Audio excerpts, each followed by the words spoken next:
Have you been told you have thoracic outlet syndrome? You're probably getting pain and numbness down your arm and wondering what's next. How can I solve this?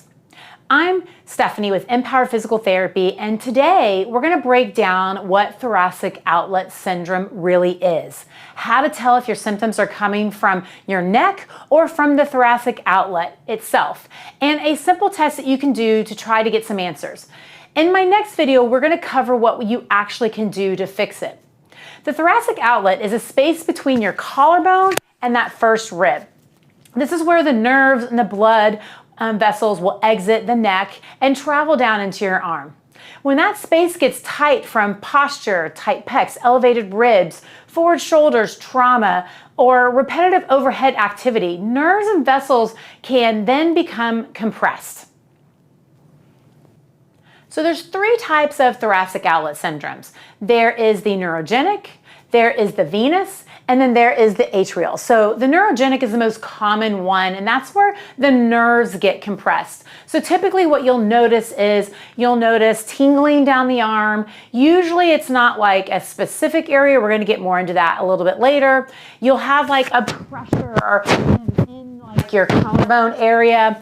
You will also, it gets worse with like poor postures or overhead type activities. Typically with something like this, it is caused by poor posture, trauma, or it's caused by a lot of overhead type activity. So those are three usually common causes that will create some of these issues. The venous is when your subclavian nerve that passes down in through here will also get compressed. And now those symptoms are a little bit different. This is where you're going to get swelling down in the arm. You're going to feel maybe coldness in the hands. You may have some discoloration because you're not getting good blood flow or blood return back to the system, and so it just kind of pools in your hands, and when that happens, that's where the swelling will happen. And when you aren't getting the good blood flow, that's why you get coldness or even discoloration in the hands. And the last one is when the artery actually gets compressed. It's very rare that this happens.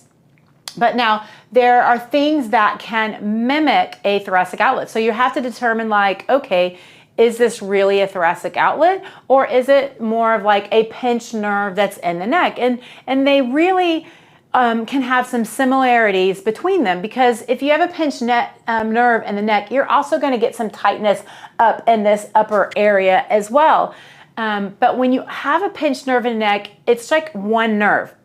So you have your nerves that come out, and then they come together to form the thoracic outlet. And so when they come together, then you're going to have more generalized, it's not going to be a specific nerve root like C5 or C6 or C7. And we know that it's a specific nerve root based on like where you're feeling it in your hand. So like if I go and I ask, okay, tell me specifically, where are your symptoms? Where do you feel the numbness and the tingling? In your hand, tell me specifically.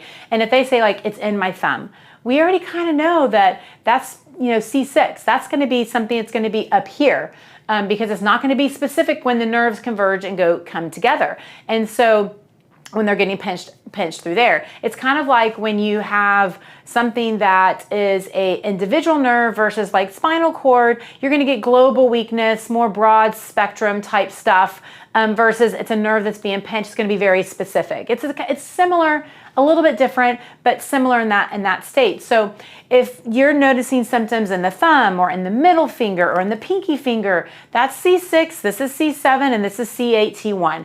And so having those specificness, we already know that it's going to be, there's something specific that's going on in the neck, and it's less thoracic outlet type symptoms. So that's kind of how we know.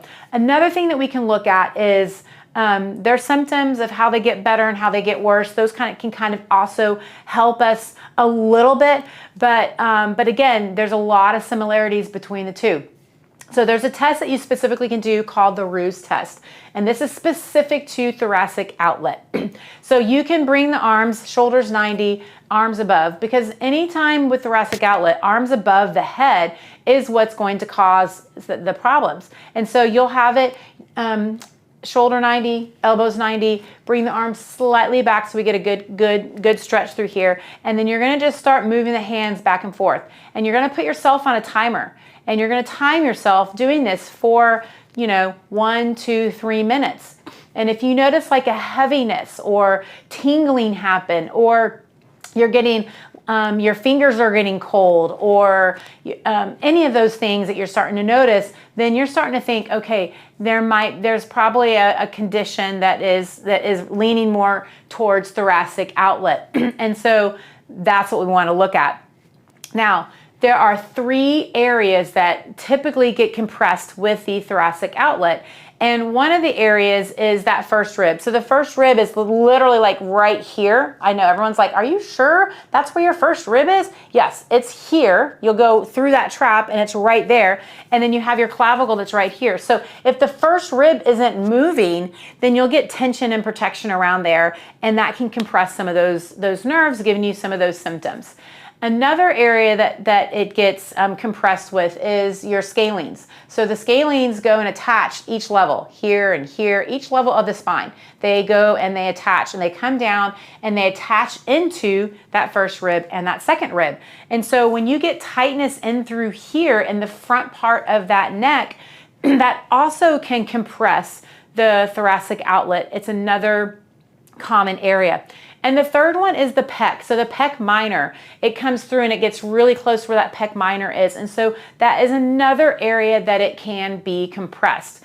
Now, what I always tell people is the thoracic outlet is a diagnosis. The diagnosis doesn't tell us how to treat it. Like the diagnosis is the symptom. You're getting all these symptoms. So how do you treat it? We're going to talk more about that in our next video, because the treatment is not any different than a lot of the other things that we talk about in other videos, because you got to get to the things that are moving. If something's not moving, you're going to get tightness and protection. And so we've got to figure out what's going on with how your neck is moving, how your first rib is moving, your posture, how your ribs in general, like in the back, are moving, because if they're rounded, guess what? Your pec gets shortened. And so there's a lot of things that we look at in solving this problem, and that's what we're going to talk about in our next video.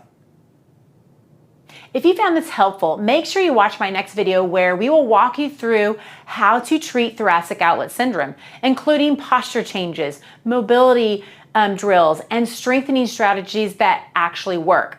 So if you're struggling with arm pain, numbness, or tingling that no one has been able to figure out, this is exactly what we specialize at mPower Physical Therapy.